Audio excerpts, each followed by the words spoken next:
Good evening, friends. Srimati Sudha Srinivasan, Srimati Lalita Ramanujam, my friends in the Srinivasa Gandhi Nilayam, Sujata Shankar, and friends in Intact. Thank you so much for inviting me to speak over here on the life and times of Ambujammal. To me, she has remained one of the most fascinating characters, and I use the term character with all respect that is due to her. She remains one of the most fascinating characters that I have ever encountered in the history of this city. And my introduction to her was through a talk that the late Randor Guy gave in the Grove, C.P. Ramaswamy Iyer's residence, in the year 1999, when he spoke on the lawyers and judges of Mylapore.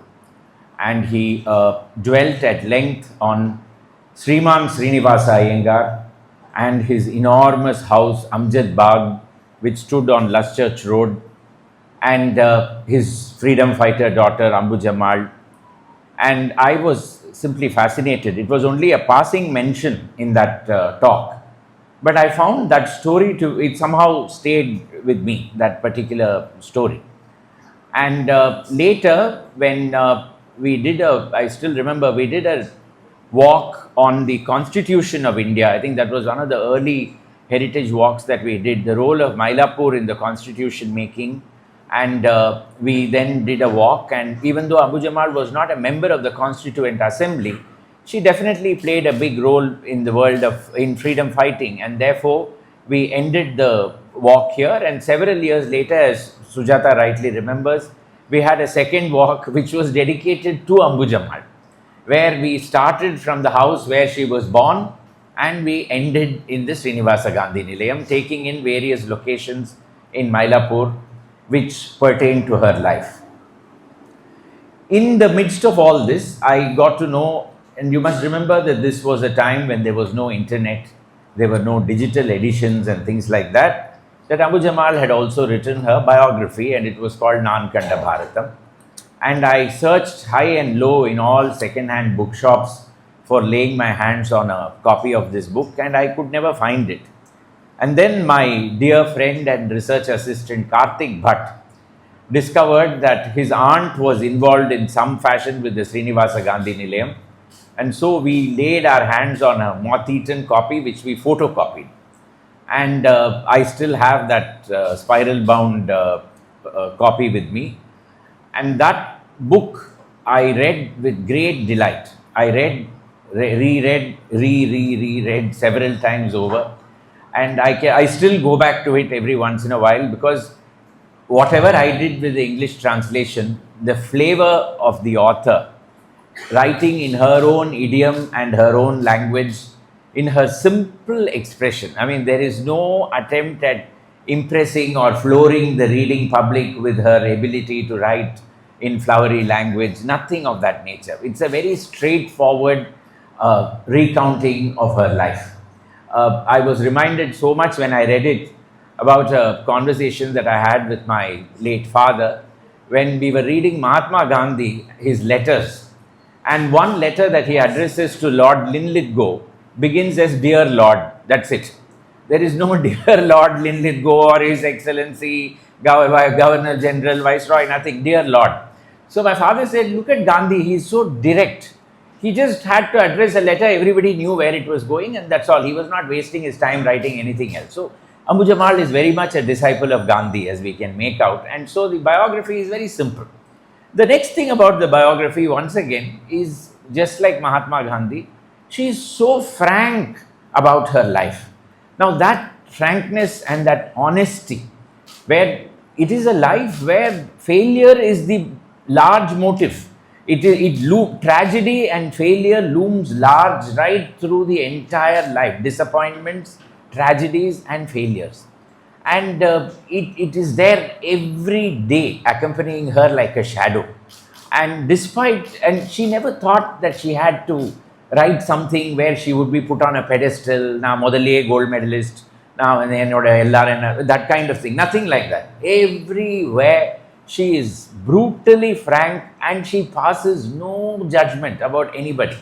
Everything is just documented in a very matter-of-fact fashion, leaving the reader to come up with his or her interpretation about the various characters whom she met in her life. So Ambujammal's biography is in many ways, it's got many layers despite that simplicity with which it has been written. At the very core level, it is the life of Ambujammal. Then at the next level, it is the story of an aristocratic family of Mylapore, which was so very aristocratic that even now we talk with awe about that entire, all her lineage and her clan and their legendary wealth and their greatness and their contribution to society. At the next level, it's the story of a woman who was always a second-grade citizen when compared to other people, her brother, for instance, in the family. And she writes about that also in a very matter-of-fact fashion. She doesn't say that my brother was favored, but you can make out as the pages go along that this is exactly what was happening. So at that level, there is the story of a woman. And then at the next level, there is the story of the city. Madras keeps coming in and out, in and out, in and out in practically every second, third page. Suddenly, there is mention of what Tambaram was like in the 30s. There is a fascinating description of how Luschurch Road and Bhimanna Mudali Street were in the 1920s. There is a description of Avadi, all kinds of places. And so it becomes a very valuable record seen by one person about how this city was in a course of a long life, because she lived up to the age of 81. And so we can see from 1920s, when her memories must have been with her, right till 1975-76, when this biography is written, as to how this city is evolving. It's the story of the political evolution of what we call Madras Presidency, Madras State, Tamil Nadu, because she is witnessing everything from the time when the sun was not setting on the British Empire, to Dravidian politics having come and taken root, and there having been 3 chief ministers from the Dravidian parties who were, who had already completed their tenure or who were going on to complete their tenures when she was writing her biography. It's the story of a nation that was in subjugation compared to what it became as an independent country. So there are so many layers to it. And this afternoon, I just thought I must make a tally of the number of freedom fighters that Ambujammal mentions.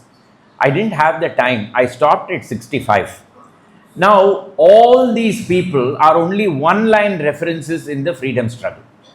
Even if you go and search in books and Wikipedia and every other location, there is a one-line reference. They did this, that's all. So Ambujammal is still continuing, because I stopped at around 65 or so. I'm sure the list goes up to 100. There are paragraphs with names. So-and-so, comma, so-and-so, comma, so-and-so, comma. So it just goes on like that. All these people were involved in this activity. It's a great record of the mass base that our freedom struggle had, the number of people who were getting together in order to fight for independence. So it was to me a very moving story, which is why when Mini Krishnan asked me, is there any good book in Tamil that you would like to translate into English? I said, Nan Kanda Bharatam is the book that I would like to do. And then I worked on it. I enjoyed it immensely, just working on the translation. It was, the word fun makes it very light, but that is the correct expression. It was great fun putting it together. It had none of the pains of working on several other projects that I have to. This was something where it just happened. So now the life of Ambujammal per se. So Ambujammal starts from her mother's side, and that is Sir V. Bhashyam Iyengar, a man whose statue is in the High Court of Madras in the compound, and who they all came from this terrific, high-performing alpha male clan called the Vembakam clan. Vembakam is a lake in the Chengalpet district, and all the men were high achievers. The women are not even mentioned. There is not a single line about who was married to whom, nothing.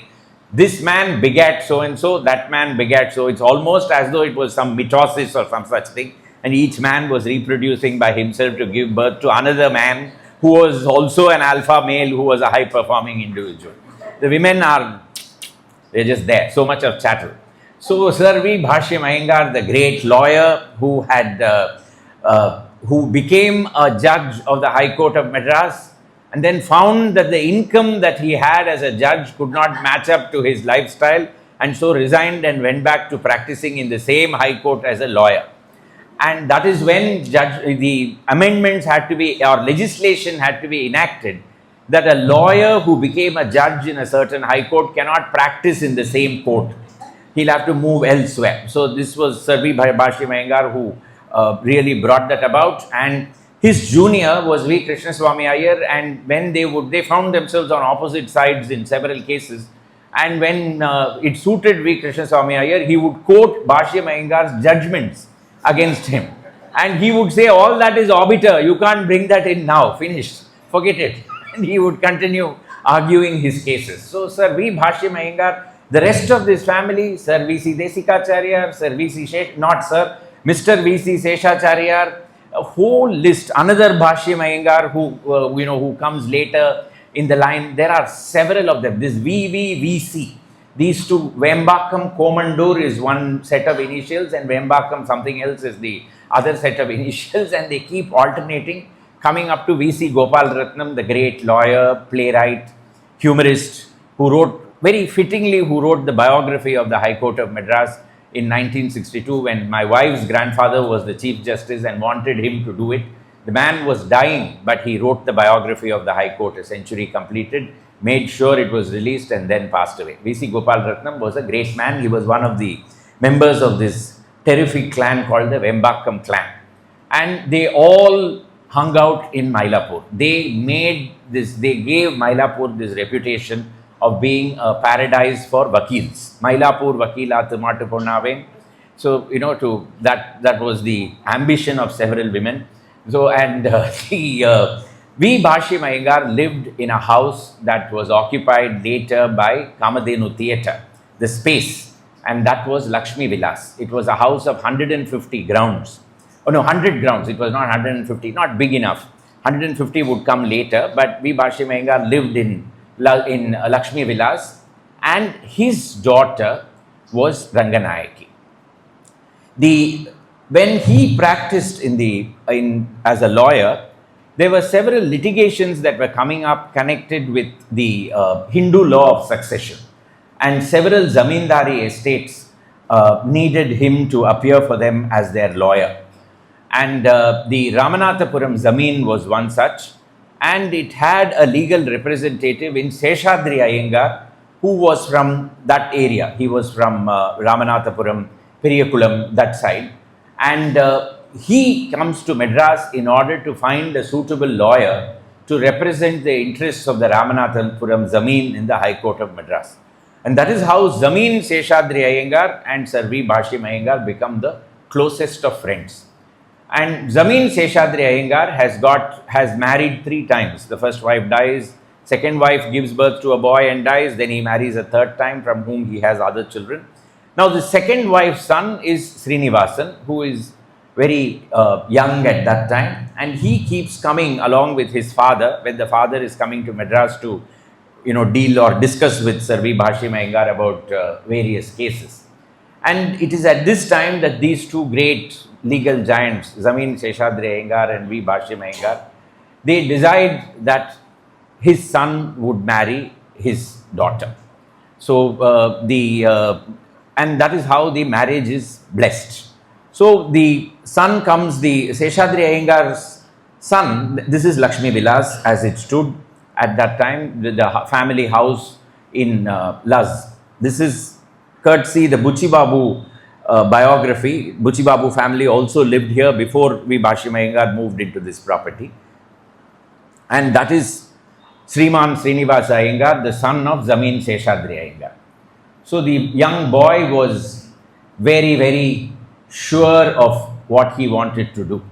Like his father, he wanted to become a lawyer, and he was going to get married to Ranganayaki, the daughter of Sir V. Bhashyam Iyengar.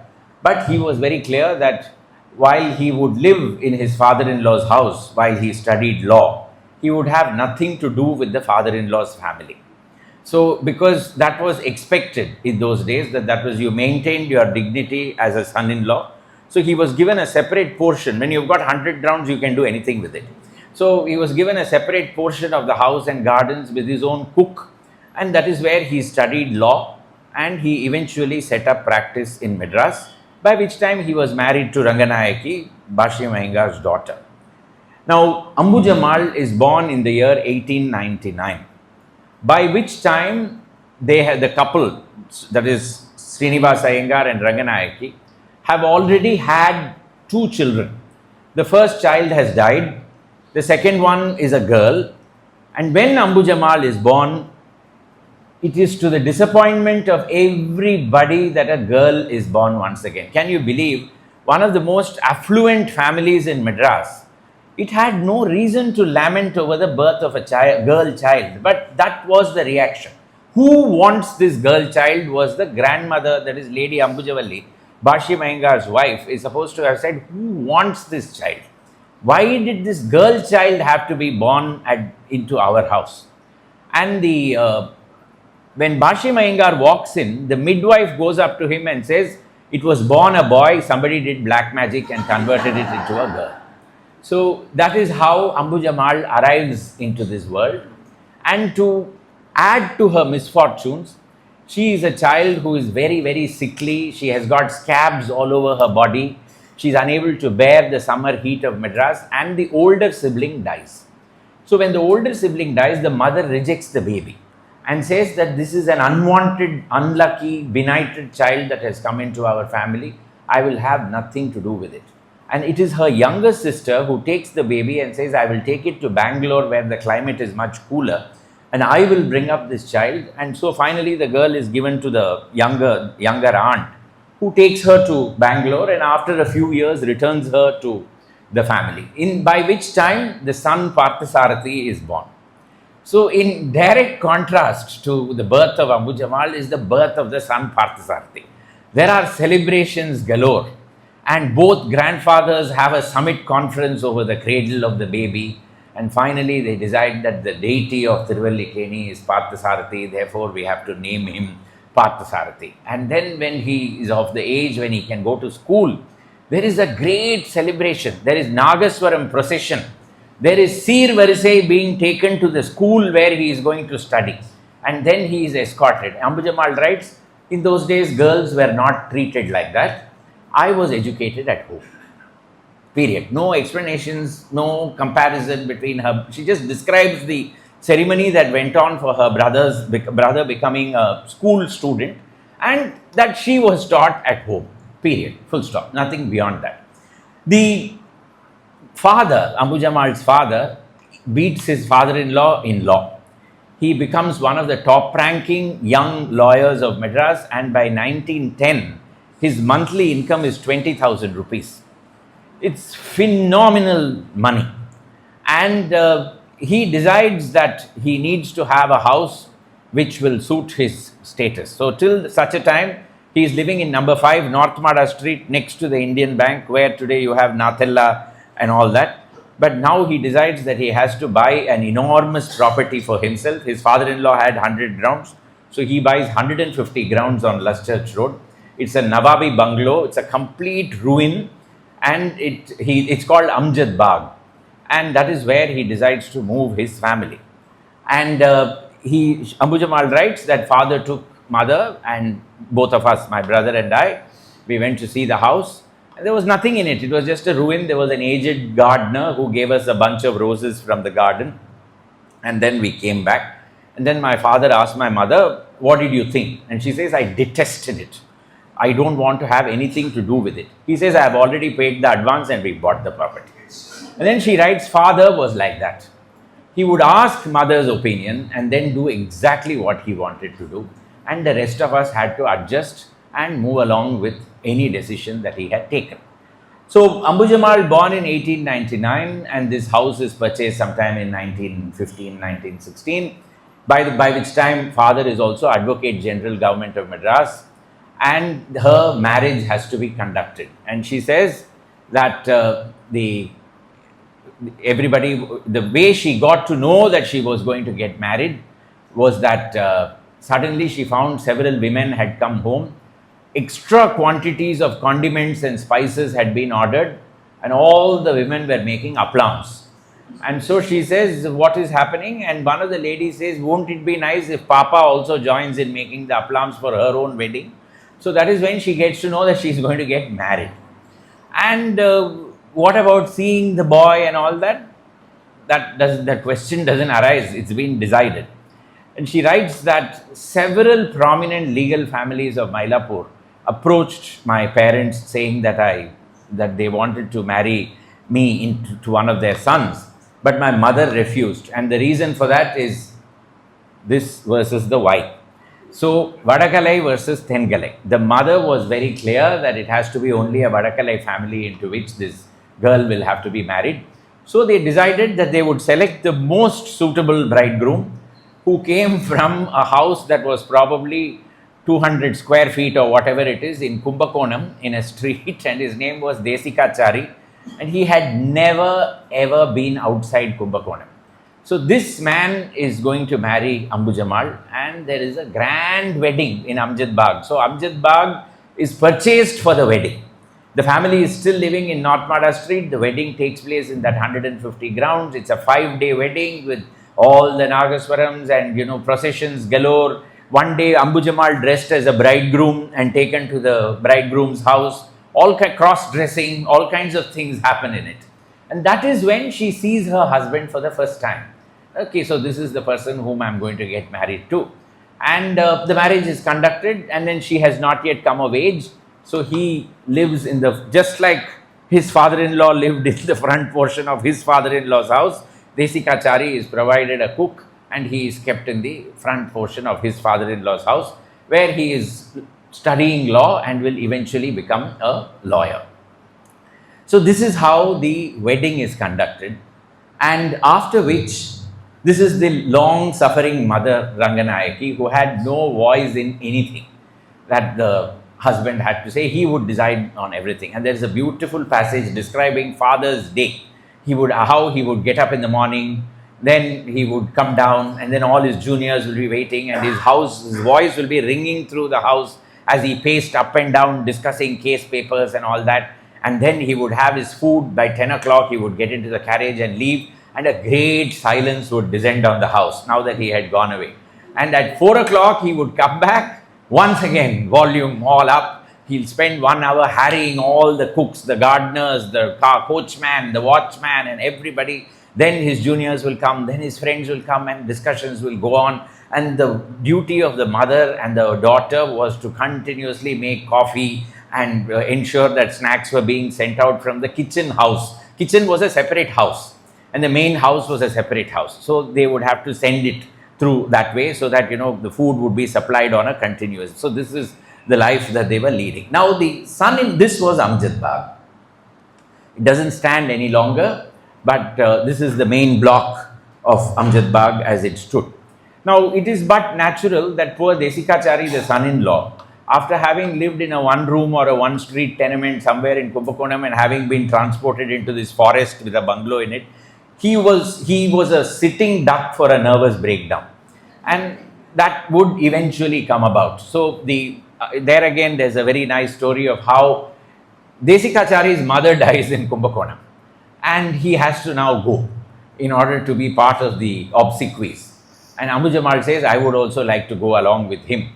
Her father tells her, look, you've never been to towns like this. I mean, your holidays have all been spent in Ooty and Kodaikanal, where, everything has been arranged all the way up, cooks waiting at various locations to prepare food, railway compartments. When Bhashi Mayengar wanted to do a Shraddham in Ooty, you needed crows to eat the food, and crows are not available in Ooty at that height. So crows would be captured in Mylapore and taken in cages. Bhashi Mayengar devasam pandrar adu kaaka banu appadinu solli inge eduthu pova. So that was the way they were living, and he says, you're not going to be able to manage in Kumbakonam, so don't go. But she's adamant, so she goes. Finally, on going there, she realizes the house doesn't have a toilet. She is now staying with an aunt in Kumbakonam, and then on the 10th day of the thing, of the obsequies, all the other sisters-in-law, as expected by Shastras, are in wet clothes and roll on the street and lament and beat their breasts. And she's also told, you'll have to do it. And she says, look, none of this has ever happened in my house. Bashi Mayengar died. My grandmother didn't do all this kind of thing. So we come from her. So she never ever goes back to her in-laws' house thereafter. Now, Desikachari, having come back to Madras, has an argument with his father-in-law, after which he stops going to the court, and then gradually he begins to practice yoga in a very big way, and one day he vanishes, leaving Ambujammal with a young child. Krishna Swami is the name of the child, and he is found in a house in Saidapet, and he is brought back in a barely sentient condition, after which he has to be subjected to psychiatric treatment for the rest of his life. So that ends the marriage, so to speak, of Ambujammal.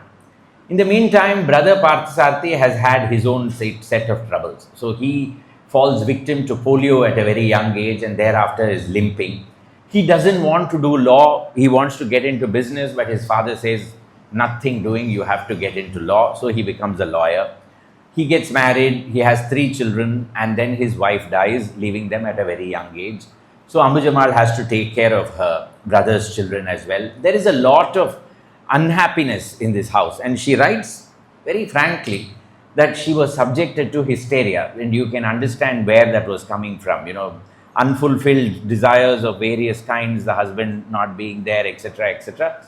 And then in 1915, the Gandhi couple come to Madras. Gandhis are arriving here as invitees of G.A. Natesan, the publisher, whose house later was behind Nageshwar Rao Park, but at that time he was living in Georgetown, and that is where the Gandhis come. And Sriman Srinivasa Iyengar throws a tea party for the Gandhis in the lawns of Amjad Bagh.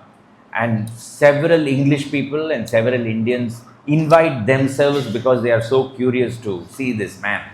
And Ambujammal writes about how catering was organized for all of them, and for the Gandhis it was only boiled peanuts and buttermilk. That was all that they were going to have. The rest of the guests would get whatever they wanted.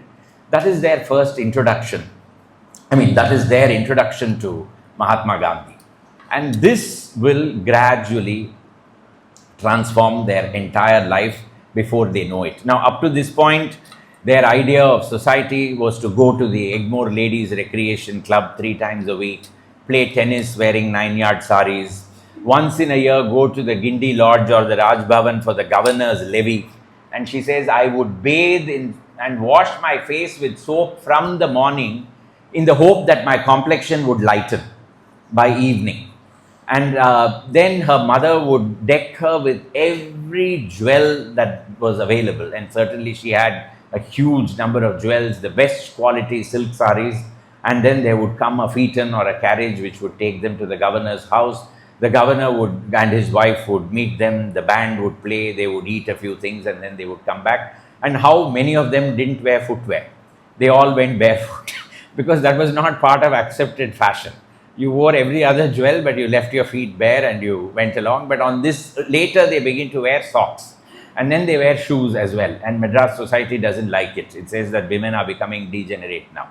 They are getting, into fashions that are not meant for them. Even their forming a club is viewed as going against the Shastras. And they have to defend themselves, saying that we are not letting our household interests suffer. It's not that we have neglected our husbands in any way. But they are all told that one day you will become like Annie Besant. You will become renegades, you will rebel against all the accepted tenets of civilized society, and therefore it is best that you give up the club. But none of them is going to do that in a hurry. So Gandhi becomes a very close confidant of Ambujammal's father, Sriman Srinivasa Iyengar, and from 1925, whenever he comes to Madras, he begins to stay in their house. And the mother is very sickly, so she becomes really the hostess for all these events, and you can see a gradual transformation now taking place in the house, because whenever Gandhi comes, and even when Gandhi is not there, several Congress party fighters and leaders are coming to stay with them. And they are not Orthodox Iyengars, they are Muslims. There are people from North India, people whose backgrounds they don't even know. And gradually the household is beginning to open up. So, and she writes about how initially father would meet them all in the front part of the house and food would go. Most of them would want to meet mother before they leave, just to thank her for the way she had taken care of them. Many of them would come and touch mother's feet before leaving. And then gradually we had to give up on all our ideas of orthodoxy. We realized that there was no harm in getting involved in whatever they were doing. And gradually they become very close friends. And one night when she is playing the veena, Gandhi is observing Mauna Vratam, and then he writes her a note from ground floor saying, just because I am keeping silent, don't think I am not appreciating your playing the veena. You are playing very well. And when he asks for her name for the first time, she is introduced as Ambujavalli. And he says, this is a very long name, I will call you Ambujam. And that is how he will write to her for the rest of his life, my dear Ambujam. And then, the letters would come that way, addressed to her. So Gandhi in many ways becomes a second father to her. And all the love and affection that she did not, her biological father was certainly a very caring individual, but he was incapable of expressing affection. The only way he could care was being over dominating and dictating what they could do, but beyond that, he would not allow for anything else. This aspect comes from Gandhi. Gradually, she becomes involved with the Civil Disobedience Movement and begins to picket shops selling foreign goods and liquor. She goes around with a group of friends, and that passage in the book is beautifully about how they would set out each morning. They would select shops in the Georgetown area that were selling foreign goods. They would stand outside. Then whenever customers would come, they would tell them about the wonders of Indian produce, make local, and not go in and buy these products from inside the shop. Many of the shopkeepers would come and fall at their feet in the morning and say, don't spoil our sales for the day. We will give you whatever you want. And everybody they are tear gas, they're not tear gas, they are water cannoned actually. So water cannon arrives, and then mounted police arrives. The men are lathi charged. The women are doused with water. And everybody else gets arrested except Ambujammal and her aunt Janammal. This Janammal is a great character. She is Mother Ranganayaki's younger sister, who has left her husband behind years ago and come back to her father's house. She's in many ways Ambujammal's role model in their fight for freedom, and the two of them are fellow conspirators in many things that they do. So they both go together to picket and all that. And invariably, when everybody else is arrested, it's only Ambujammal and Janammal who are sent back with a police escort home.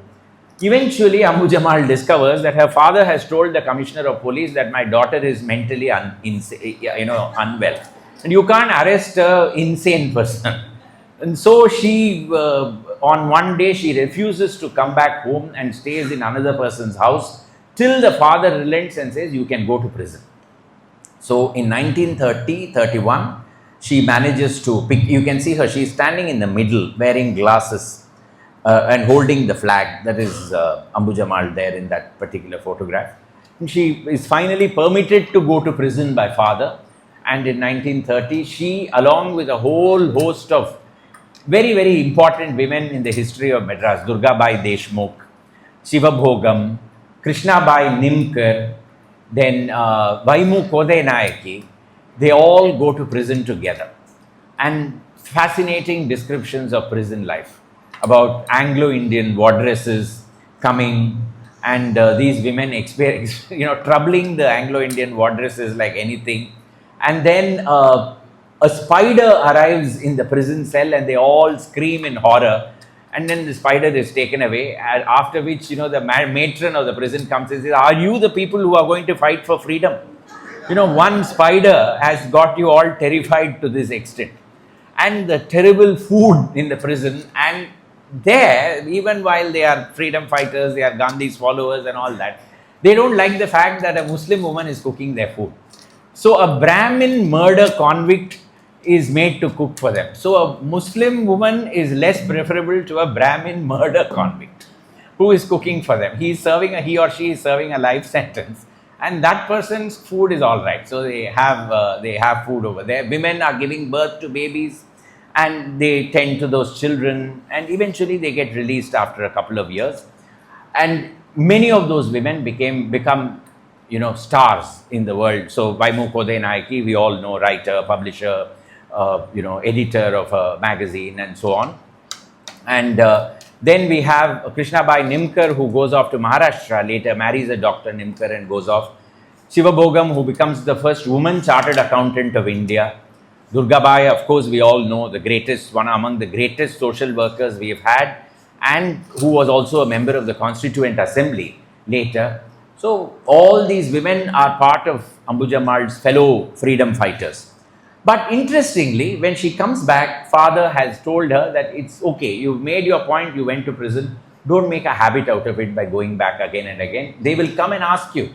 They'll want you to become a marquee figure who goes back to prison repeatedly. Don't accept it. And she doesn't. She follows what her father says. She says, fine, I have done it once. And they come in, when they tell her, we want a figure like you to go back to prison for our cause, she says, no, I have done it once, this is more than enough, let Margaret Cousins go. So that time Margaret Cousins finally ends up going to prison. She becomes a very close associate of Muthulakshmi Reddy. Dr. Muthulakshmi Reddy there in glasses, and Ambujammal here seated. They conduct bhajan sessions and they spread freedom propaganda under the guise of bhajan sessions, because the police will not come, and thinks that it's a religious congregation that is happening over here.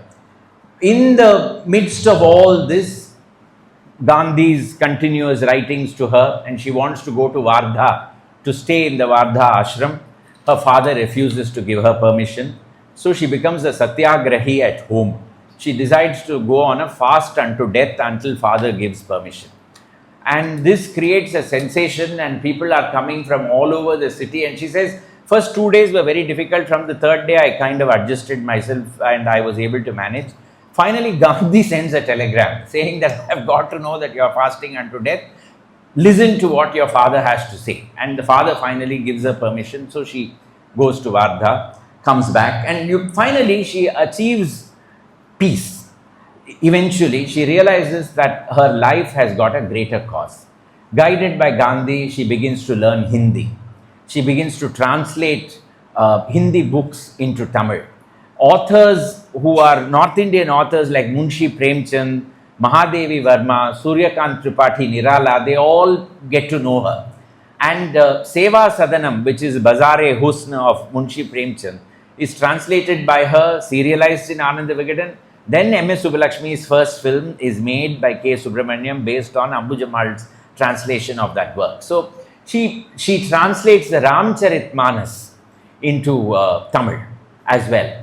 And then Gandhi says, you must translate Kambaramayanam into Hindi. She tells him, boss, this is not going to happen.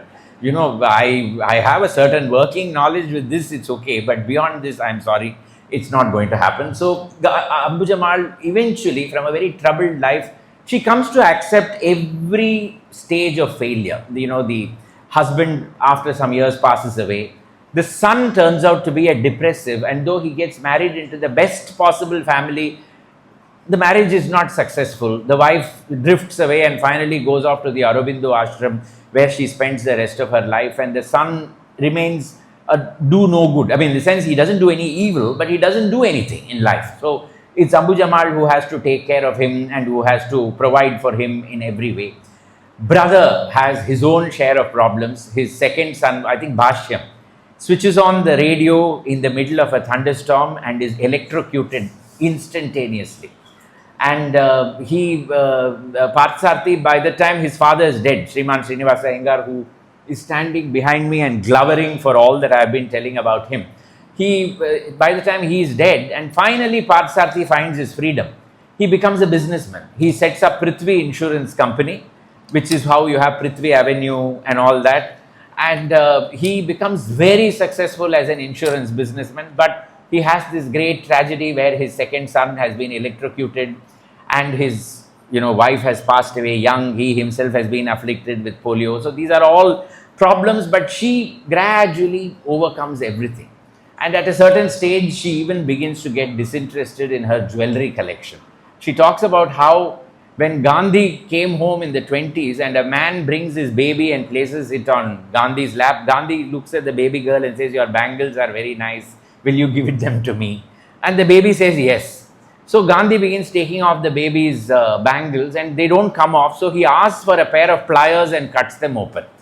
And Ambujammal says, "I immediately went inside and removed all my jewelry and I placed them inside the locker because I didn't want Gandhi to ask for my jewelry to be given." So, so she was very clear. But now, at the end of, by the end of the 30s, she doesn't know what to do with her diamond jewelry. She says, "I freed the diamonds that were in prison." So she says they were all in a locker. So I went and asked my mother, "What do you want me to do with it?" She said, "You do whatever you want." So I went and donated everything to Mahatma Gandhi. He sets up a trust with that money for the education of girls. Then freedom comes, and during the freedom struggle, or just before it, she writes about the arrival of refugees from Burma and the amount of work that she and her fellow women social workers from the Women's Indian Association do for creating an environment where these refugees can be rehabilitated. She writes about how a family arrives from Burma walking all the way to Calcutta, and from Calcutta they come to Madras by train. On arrival here at the station, the husband dies, leaving behind 3 children and the wife. And she says, "We had to take care of them for some time, after which we found out their relatives, where they were, and then we sent them to them." And like this, work keeps her very, very engaged and occupied.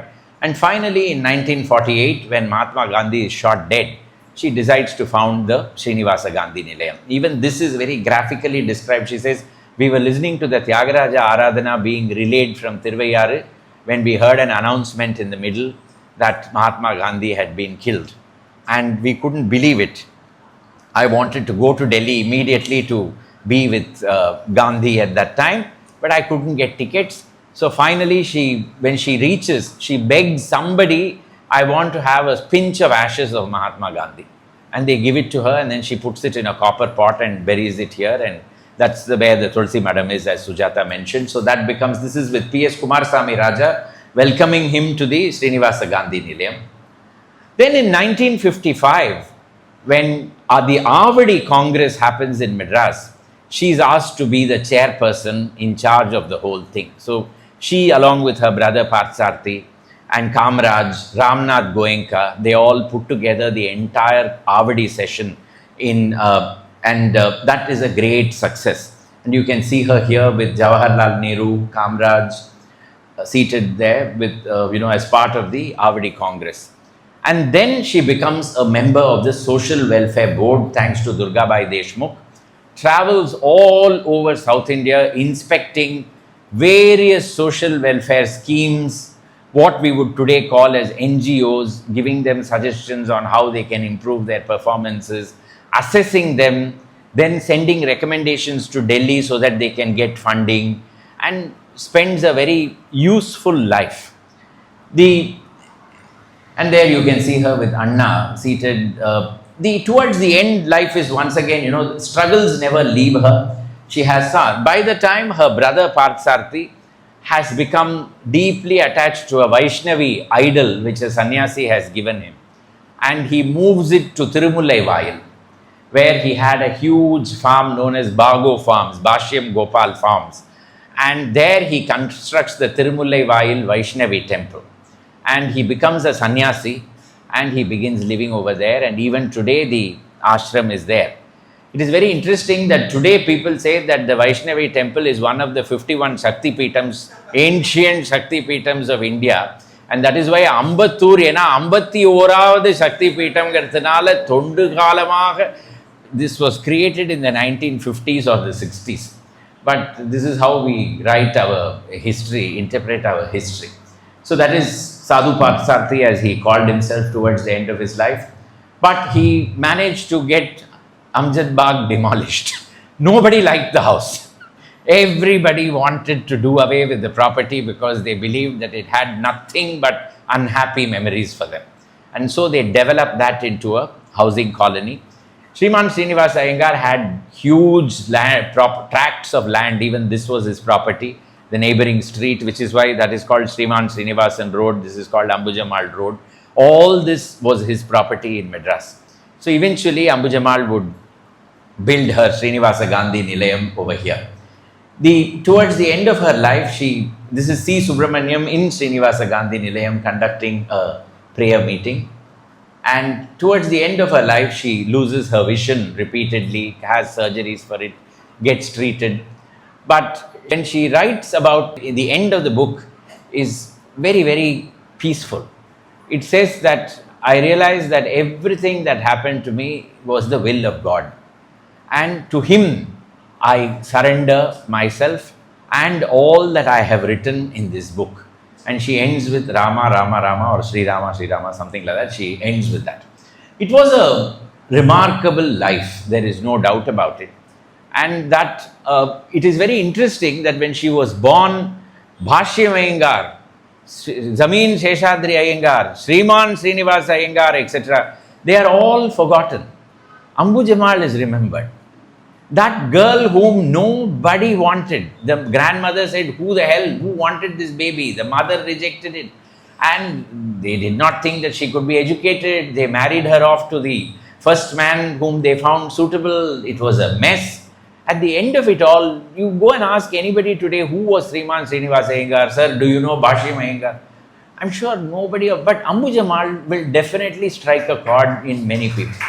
This is amazing that this lady stands everything on its head and leaves behind a legacy with no desire for leaving behind a legacy. She did not think that she had done anything great or anything worthwhile.